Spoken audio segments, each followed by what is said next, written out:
Hello my dear students.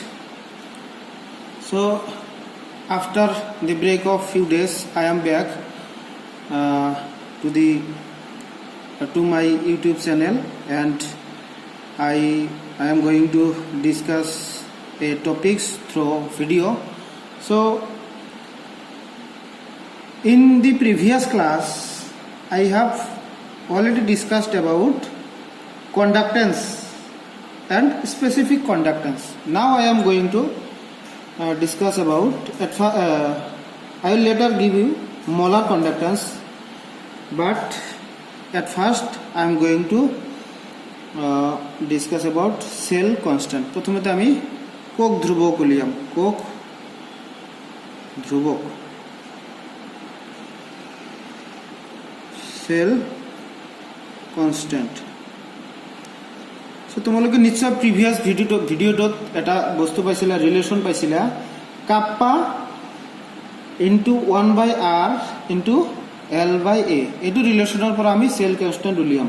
So কোক ধ্ৰুবকৰ সংজ্ঞাটো এনেকুৱা: cell constant is the ratio of l and a. That means ratio of distance and area of cross section in between two electrodes. So অসমীয়াত প্রথমতে লিখিল দুডাল বিদ্যুৎ তাৰৰ দুডাল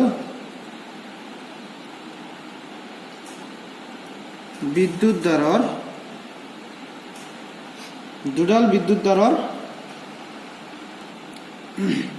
আমি কি কম, দুডাল বিদ্যুৎ তাৰৰ মাজৰ দূৰত্ব বা দৈৰ্ঘ্যক এল এৰে বুজোৱা হয়, আৰু বিদ্যুৎ তাৰৰ প্ৰস্থচ্ছেদৰ কালি এৰ অনুপাতক কোকটোৰ কোক ধ্ৰুবক বোলে. আমি যেতিয়া পৰিবাহিতা পঢ়িছিলোঁ,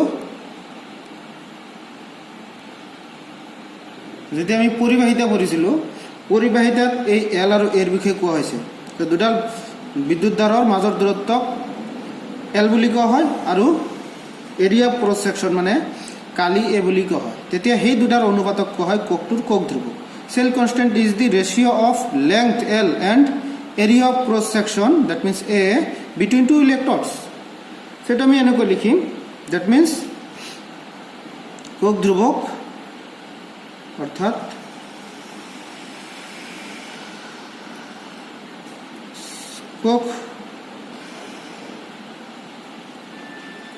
কোক ধ্রুবক ইংলিশত সেল constant equal L/.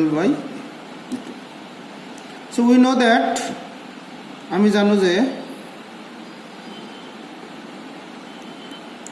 জানো যে এটু কে নহয় kappa equal 1/r into l/a, এটা আমি জানো. দ্যাট মিন্স এটোৰ পৰা আমি লিখিব পাৰিম বিশিষ্ট পরিবাহিতা. কাপ্পা মিন্স বিশিষ্ট পরিবাহিতা,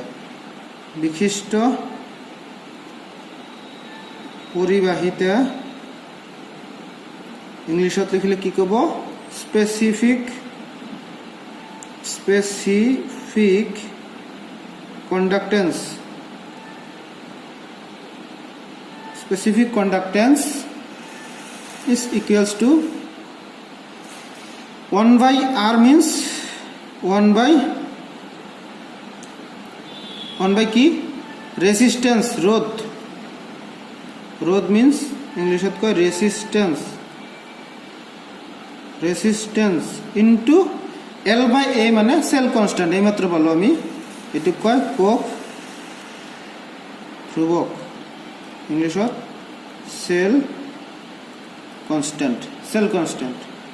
সেটু পৰা লিখিব পাৰি এটু 1 রোধ মানে পরিবাহিতা, এটু লিখিব পারি পরিবাহিতা. দ্যাট মিন্স পরিবাহিতা মিন্স কি 1 রোধ পরিবাহিতা, ইংলিশত কলে কন্ডাক্টেন্স ইনটু কোক ধ্রুবক সেল কনস্ট্যান্ট, কোক ধ্রুবক cell constant. So finally therefore আমি লিখিব পারি সেল কনস্ট্যান্ট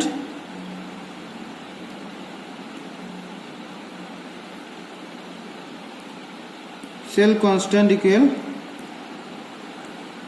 পৰিবাহিতা এইফালে আহিলে হৰণ হ'ব, সেইটো হ'ব বিশিষ্ট পৰিবাহিতা বাই পৰিবাহিতা। বিশিষ্ট পৰিবাহিতা কাপ্পাৰে বুজোৱা হয়, কাপ্পা বাই কি হ'ব সি, সি মানে কণ্ডাক্টেন্স। সো কোক ধ্রুবক ইকুৱেল কাপ্পা বাই সি, সেল কনস্ট্যান্ট ইকুৱেল হয়। কাপ্পা মিন্স বিশিষ্ট পৰিবাহিতা, সি মিন্স পৰিবাহিতা কণ্ডাক্টেন্স। সো এইখিনি গ'ল আমাৰ, এইখিনি গ'ল কোক ধ্রুবক। তেতিয়াহ'লে ইউনিট কি হ'ব? ইউনিট অফ সেল কনস্ট্যান্ট, কোক ধ্ৰুবকৰ একক, কোক ধ্ৰুবকৰ একক কি হ'ব? কোক ধ্ৰুবকৰ একক হ'ব, একক ইউনিট অফ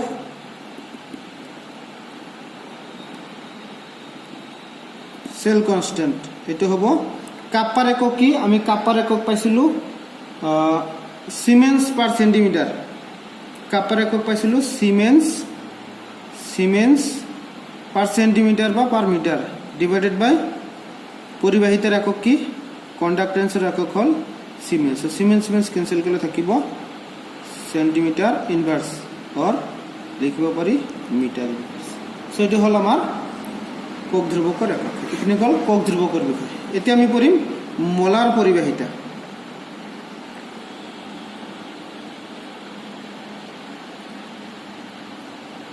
মোলাৰ পৰিবাহিতা, দ্যাট মিন্স ইংলিছত ক'লে মোলাৰ কণ্ডাক্টেন্স। সো আমি লিখিব পাৰি the molar conductivity, the molar conductivity or conductance, molar conductance এটুক বুঝা হয় ল্যামডা এম এর বুঝা হয়। Molar conductance is defined by lambda M equal kappa into V और ভিএম, মোলাৰ আয়তন তাৰ মানে হোৱেৰ য'ত। সো এইটো অসমীয়াত লিখিবা মোলাৰ পৰিবাহিতা হ'ল, মোলাৰ পৰিবাহিতা হ'ল এইটো কিহেৰে বুজা হয়? Lambda M, lambda equal kappa into VM. Kappa means specific conductance and VM means ki volume of solution containing 1 mole of the electrode, মানে 1 মোল বিদ্যুৎ বিশ্লেষৰ দ্ৰৱৰ আয়তন। where VM is equal volume of solution containing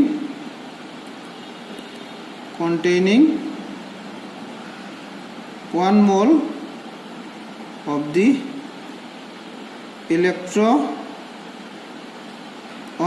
electrolyte। অসমীয়াত লিখিবা য'ত VM equal 1 মোল বিদ্যুৎ বিশ্লেষৰ 1 মোল বিদ্যুৎ বিশ্লেষৰ দ্ৰৱৰ আয়তন,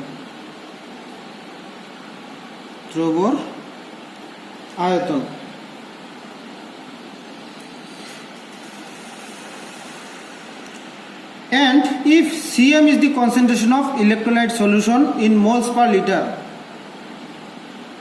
if Cm এম, এই এম বিলাক দিলেও হয় নিদিলেও হয়।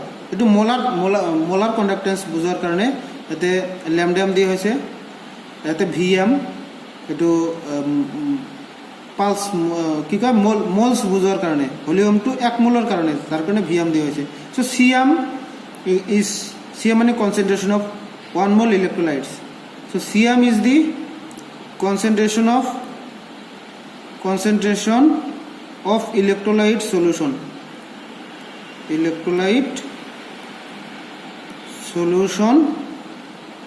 in moles per liter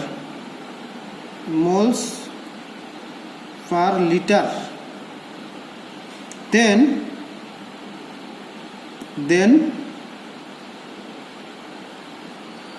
সেটা লিখিম যদি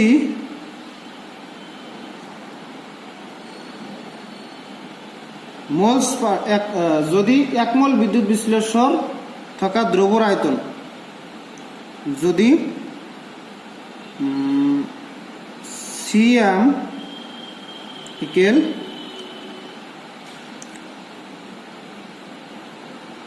মোল পার লিটারত মানে মোলারিটি মোল পার লিটার মানে কার একক মোলারিটি মোল পার লিটারত বিদ্যুৎ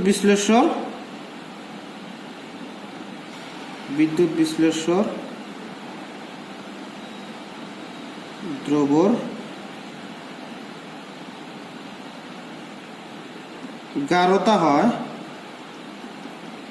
তেন্তে কি পাম আমি তেন্তে আমি লিখিব পাৰিম আয়তন Vm ইকুয়াল কিমান হ'ব 1000 ডিভাইডেড বাই Cm কিউবিক সেন্টিমিটার cc বা cubic centimetre means centimetre cube এটো লিখিব পাৰিম সো গতিকে আমাৰ যেটো সমীকৰণ আছিল সেই সমীকৰণটো আমি এনেকৈ লিখিব পাৰিম আমাৰ সমীকৰণ কি আছিল lambda m equal আছিল kappa into Vm so Vm যদি আমি 1000 by Cm সে মানে molar concentration that means molar concentration Cm মানে মোলার গাঢ়তা যদি হরণ করা হয় তেতিয়াহলে তোমার কি হ'ব 1000 by Cm আমি এটো Vm এর ঠাইত বহাই দিম therefore আমার ইকুয়েশনটো কি হ'ব therefore lambda m is equals to kappa into 1000 by Cm kappa into 1000 by Cm এটো হ'ব আমাৰ কাপ্পাৰ লগত পৰীক্ষা তেনেকা এক্সামত আহে so what is the relation between specific conductance and molar conductance so answer is lambda m means molar conductance is equal to kappa means specific conductance into 1000 by centimeter এটো হল আমাৰ molar পৰিবাহিতা হৈ গল so মোলাৰ পৰিবাহিতাৰ একক ইয়াৰ পৰা আমি উলিয়াম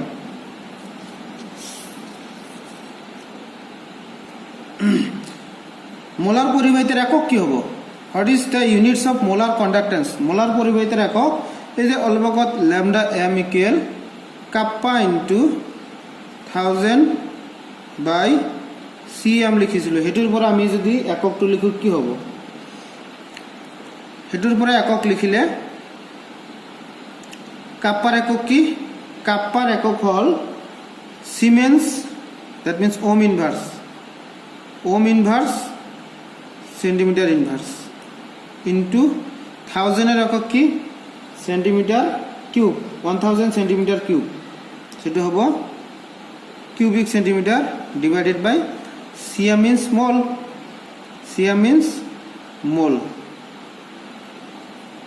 সেটা হবে ওম inverse এটো হিসাব কৰিলে হয় এটো হবে তোমাৰ সেন্টিমিটাৰ স্কয়াৰ সেন্টিমিটাৰ থাকিব আৰু মোল ওপৰত গলে পার হবে और ओम इनवर्सर हलनी Siemens लिखिब पारा Siemens square centimetre into per mole और যদি আমি SI ইউনিট লিখো Siemens metre square per mole so এবিলাক হল ইউনিট কার lambda m that means molar পরিবাহিতা মোলার পরিবাহিতার একক এগুলা